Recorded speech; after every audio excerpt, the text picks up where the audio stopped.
Place à l'invité politique. Je reçois ce soir Jérôme Chartier, député Les Républicains, porte-parole de François Fillon. Bonsoir Jérôme Chartier. Bonsoir. On va reparler de François Fillon qui est en train de parler à la tribune en ce moment même en direct au Cirque d'Hiver à Paris. Mais d'abord un mot sur cette affiche. Ça y est, c'est définitif. 7 candidats sur la ligne de départ. Les jeux sont faits comme on dit. Il n'y en aura pas 8. C'est Hervé Mariton qui a disparu. Apparemment, il lui manquait quelques militants. Vous lui dites quoi ce soir ?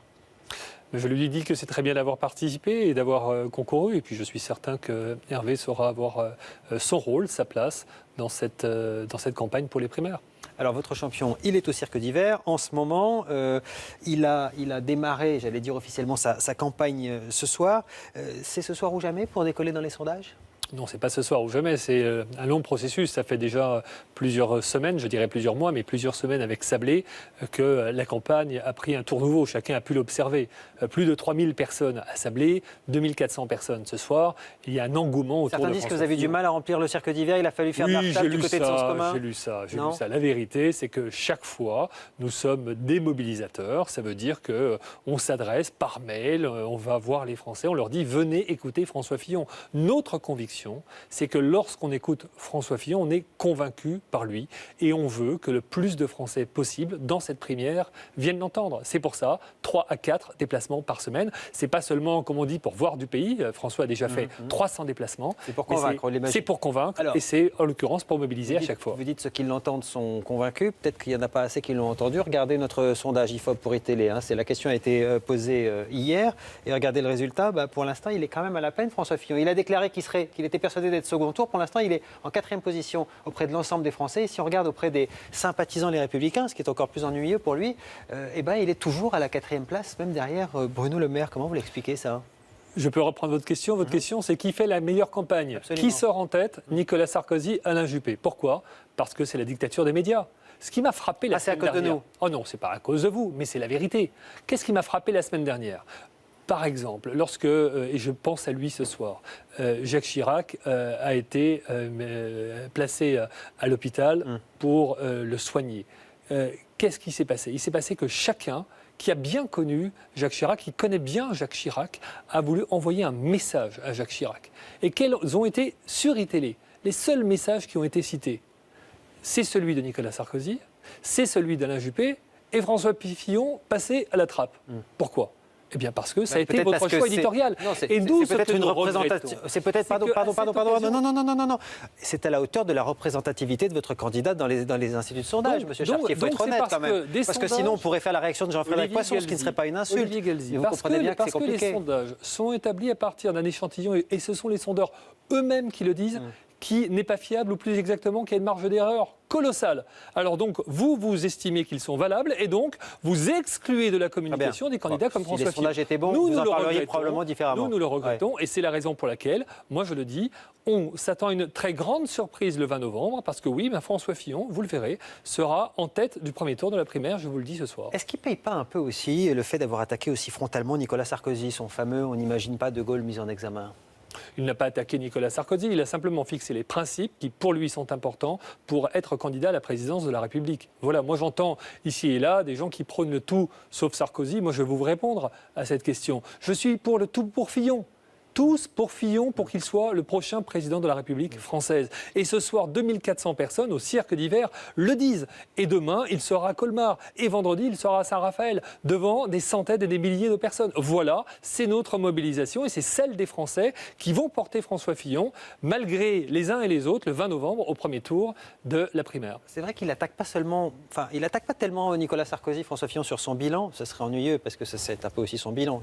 C'est son bilan aussi. D'ailleurs, il l'a toujours... Il attaque quand même beaucoup sur ses affaires judiciaires. Ce soir encore, je vous cite la phrase, il l'a prononcée il y a quelques minutes, là, c'était en direct. Personne ne pourra m'empêcher de dire que le pouvoir doit être exemplaire pour être légitime. Bon, voilà, on a compris. Donc c'est ça son angle d'attaque contre Nicolas Sarkozy ? Et Olivier Gelzi, est-ce que vous n'êtes pas d'accord avec le principe de dire que le pouvoir doit être exemplaire ? Nous sommes tous d'accord.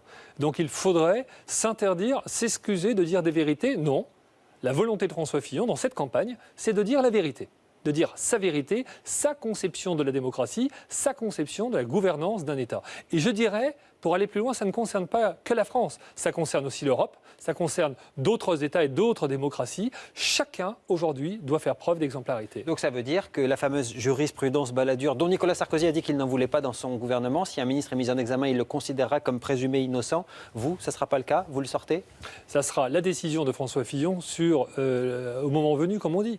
Mais c'est la langue de bois. Oui, mais c'est pour ça que je vais vous répondre. Soit on est exemplaire, soit on l'est pas. C'est pour ça que je vais vous répondre directement. Mise en examen, ça veut dire qu'on est supposé innocent. On n'est pas coupable, on n'est pas condamné. C'est ce qui arrive à Nicolas Sarkozy. Mais c'est la raison pour laquelle... Il a cloué au pilori sur sa mise en examen, François Fillon. Mais c'est la raison pour laquelle François Fillon ne s'est jamais adressé à Nicolas Sarkozy lorsqu'il a fait part de l'exemplarité et s'agissant de l'organisation de la gouvernance, le fait qu'aujourd'hui, il fallait qu'un responsable politique puisse se présenter devant les Français en toute transparence.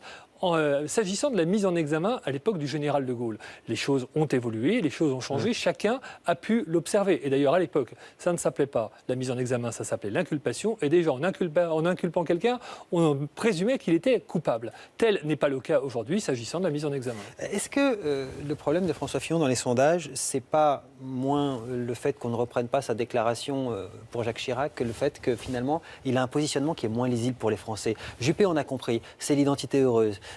Nicolas Sarkozy, on a compris, c'est l'identité nationale, on a vu les thèmes, il a reparlé encore de ces fameux Gaulois, on va peut-être en reparler. Et François Fillon, on ne sait pas très bien. François Fillon, il a été le Premier ministre de Nicolas Sarkozy, il a fait sa politique. Il a exécuté, comme a dit Nicolas Sarkozy, sa politique pendant 5 ans. Depuis un an, François Fillon, c'est faire pour faire réussir la France et faire réussir les Français. C'est quand même simple. Il a même titré son livre, qui est un best-seller, qui s'appelle « Faire ». Mais là aussi, pourquoi est-ce que subitement on estime qu'il n'a pas de ligne directrice alors qu'il en a une? Pourquoi est-ce que subitement on dit que son projet est sympathique mais qu'il ne fait pas 1000 pages?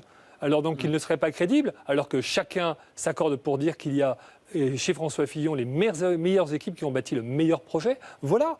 Moi, ce que je pense, c'est qu'aujourd'hui, François Fillon gêne. Et pourquoi il gêne?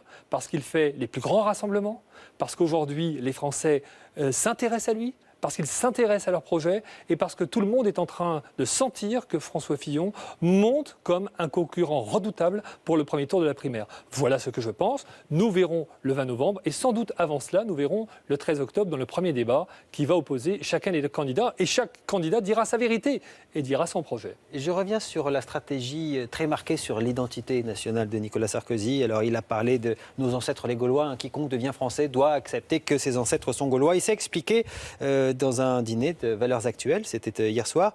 Il parlait d'un roman national. C'est vrai que ce n'est pas la vérité historique, un roman national, dit-il, mais c'est peuplé de héros qui ont fait la France. Et quand on est fils d'un Hongrois ou d'un Algérien et que vous arrivez en France, on ne vous apprend pas l'histoire de la Hongrie, il parle de lui, puisque son grand-père est hongrois, son père, ou de l'Algérie, on vous apprend l'histoire de France. Est-ce que ça vous va, cette explication? Moi, je suis d'accord pour que l'on apprenne en France l'histoire de France. Et comme je suis d'accord, au fond, que pour toutes les personnes qui se trouvent à devenir français, mais qui sont d'origine étrangère, puissent être fiers de leurs origines étrangères. Voilà ce qu'est la France. La France est une terre d'immigration depuis des siècles. Et les ancêtres les Gaulois, alors, vous pourriez le reprendre à votre compte, l'idée de s'approprier le roman national, fut-il un peu enjolivé par l'histoire? Nos ancêtres les Gaulois, c'est aussi notre ancêtre Charlemagne, et c'est notre ancêtre Clovis, et notre ancêtre Vercingétorix. Et d'ailleurs, c'est ce que dit aussi François Fillon dans ses discours. Et moi, je vais vous dire, qui vient à la fois d'Écosse, d'Hongrie, de Belgique, d'Espagne, que je suis extrêmement fier d'être français. Voilà, la France, c'est ce rassemblement de personnes qui un jour ont choisi un destin. Et vous voyez, Olivier Galzi, quelle est la grande difficulté de la France aujourd'hui? C'est qu'elle a du mal à se retrouver un destin, qu'elle a du mal à se retrouver un idéal. Et la volonté de François Fillon, c'est de renouer avec un idéal national. Et au fond, c'est cet idéal qui portera les convictions des Français pour le premier tour de la primaire. National et peut-être aussi européen. Information du journal Le Monde ce soir. L'ancienne commissaire européenne à la concurrence sous la commission Barroso, Nelly Kroes, aurait dirigé en même temps une société offshore qu'elle n'a pas déclarée au Panama. C'est elle qui était chargée des questions énergétiques et cette société offshore, elle était chargée de faire des deals internationaux sur la question de l'énergie. Qu'est-ce que vous en pensez? C'est ce que je disais tout à l'heure, l'exemplarité. L'exemplarité, ça s'adresse à tout le monde. Ça s'adresse aussi aux commissaires européens, comme ça s'adresse aux candidats à la présidence de la République française. Elle incarne le libre-échange, la concurrence internationale, des thèmes que porte François Fillon. Est-ce que ça fait pas mal à votre combat, ça? Est-ce que ça ne devient pas un petit peu compliqué, là, de voir que finalement, c'est non seulement la loi du plus fort, mais peut-être aussi la loi du plus tricheur? Elle est présumée innocente. Je m'arrête là. Elle est présumée innocente. Donc donc par conséquent, elle va s'expliquer. Mais je le redis, c'est l'exemplarité. Et au fond, aujourd'hui, la totale transparence, grâce aux réseaux sociaux, grâce au numérique, fait que chacun peut savoir qui est véritablement la personne, le candidat qui compte les représenter, la personne qui les représente.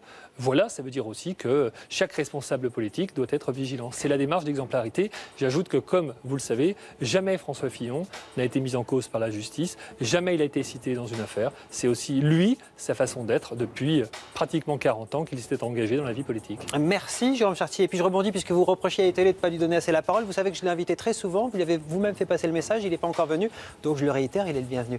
Oui, mais il viendra très prochainement à télé cette fois le matin, comme vous le savez. Il n'y a pas de raison qu'il ne vienne pas le soir. Mais si effectivement vous prenez le temps de faire passer les messages. C'est le cas chez nous. On laisse le temps aux gens de parler. Vous l'avez fait ce soir. On vous remercie d'avoir accepté notre invitation. On se retrouve pour le journal. À tout de suite.